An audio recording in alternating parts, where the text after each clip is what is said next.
ਅੱਜ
Om Prakash memorial dental hospital का उद्घाटन किया गया।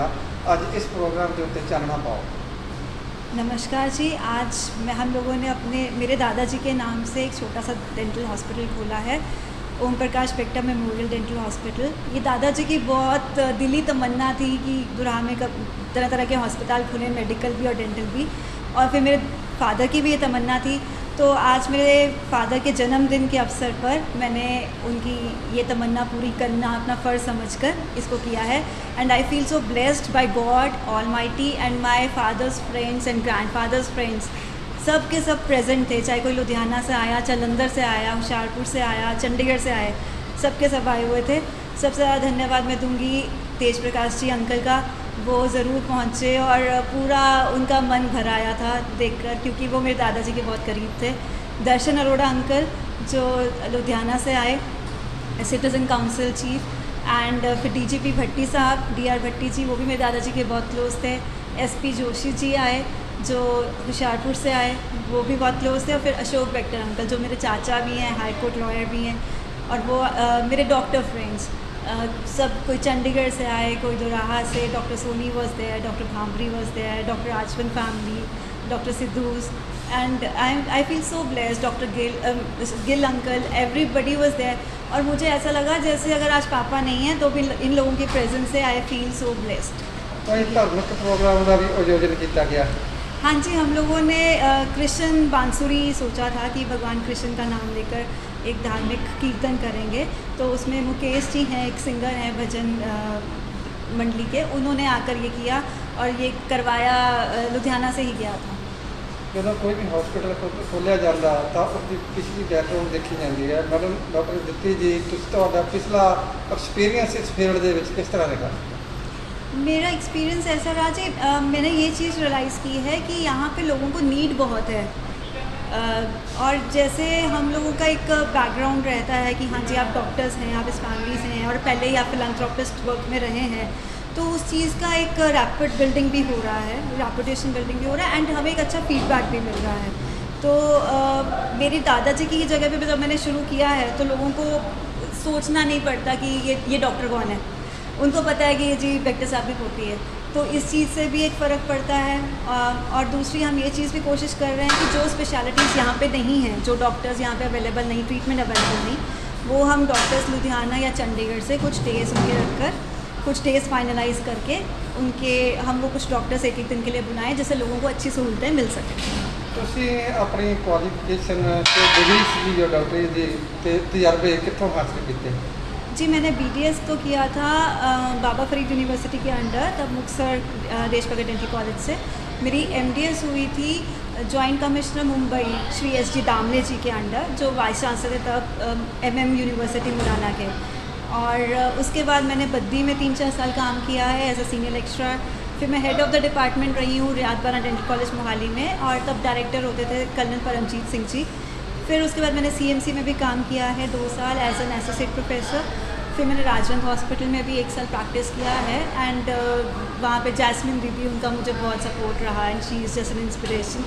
और उसके बाद मैंने अब सोचा कि मुझे भी अपना खोल लेना चाहिए, and all my friends and all doctors they were all such a great support, and I'm thankful to everyone. ਜੇ ਇੰਸਟਰੂਮੈਂਟ ਦੀ ਗੱਲ ਕਰੀਏ, ਮਸ਼ੀਨਾਂ ਦੀ ਗੱਲ ਕਰੀਏ, ਕੀ ਇੱਥੇ ਆਧੁਨਿਕ ਮਸ਼ੀਨਾਂ ਹਸਪਤਾਲ ਦੇ ਵਿੱਚ ਮੁਹੱਈਆ ਕਰਵਾਈਆਂ ਗਈਆਂ ਨੇ ਪੇਸ਼ੈਂਟ ਦੇ?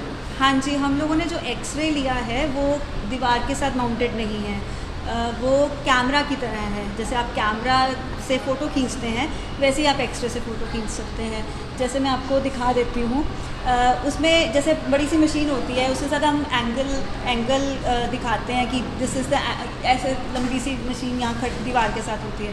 ये पोर्टेबल रहता है, आप कहीं भी ले जा सकते हैं। जैसे इससे पेशेंट को भी कम तकलीफ़ होती है, हमें भी कम तकलीफ़ होती है, और इसी डायरेक्ट करंट पे चलता है तो, और इसका लेड कवर बहुत है तो हमें भी रेडिएशन नहीं मिलती, पेशेंट को भी नहीं मिलती, और इसकी क्लैरिटी बहुत अच्छी है। तो हमने इस टाइप की मशीनरी रिक्रूट की है और काफ़ी कुछ ऑर्डर की हुई है जो धीरे धीरे आ रही है। तो हम कोशिश कर रहे हैं कि जो भी इस टाइम पे जो भी आधुनिक तकनीकें हैं मार्केट में वो हम अच्छी से अच्छी यहाँ पर लेकर आ सकें। ਇਸ ਤੋਂ ਇਲਾਵਾ डेंटल सर्जरी का जो डेंटल सर्जरी है उसका भी अरेंजमेंट किया गया? हाँ जी, हमारे पास सर्जन्स आएंगे, सीएमसी से भी आएंगे, चंडीगढ़ से भी आएंगे। जैसे कई लोगों के ट्यूमर्स हो जाते हैं या कई लोगों को ये कैंसर हो रहा है, मुंह का कैंसर बहुत फैल रहा है, किसी को कोई और प्रॉब्लम होती है जिसके कारण उसको सर्जरी की ज़रूरत पड़ती है, और कुछ नहीं तो फ्रैक्चर्स ही बहुत हो रहे हैं कॉमन। फिर कुछ इम्प्लांट्स के केसेस हमारे पास हैं, जैसे जो स्क्रू वाले दांत जिसको कहते हैं लोग, जो फिक्स दांत होते हैं, कई केसेस हम खुद करते हैं, जो हमें लगता है कि बहुत ज़्यादा कॉम्प्लिकेटेड है, उसके हमारे डॉक्टर चंडीगढ़ से आएंगे।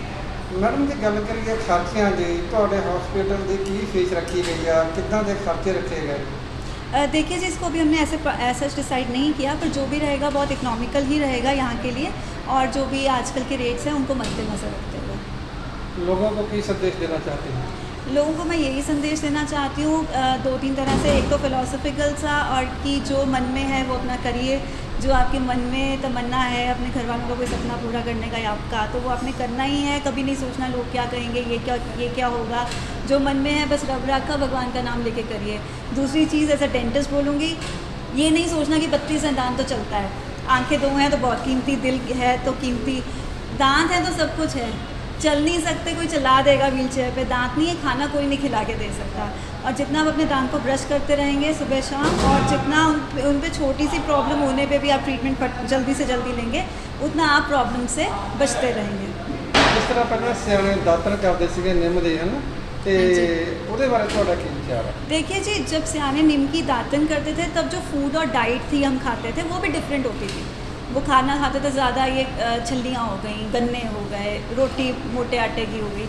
आजकल जो हम खाना खा रहे हैं रिफ़ाइंड शुगर्स खा रहे हैं, रिफ़ाइंड फ्लोर खा रहे हैं, और हमारे कैविटीज़ होने के चांसेस बहुत बढ़ गए हैं। रैदर हम लोग आजकल 2-3 साल के बच्चों की RCT कर रहे हैं। मेरे पास 2-2, 3-3 साल के बच्चे आते हैं जिनके 20 में से 15 दांत खराब होते हैं।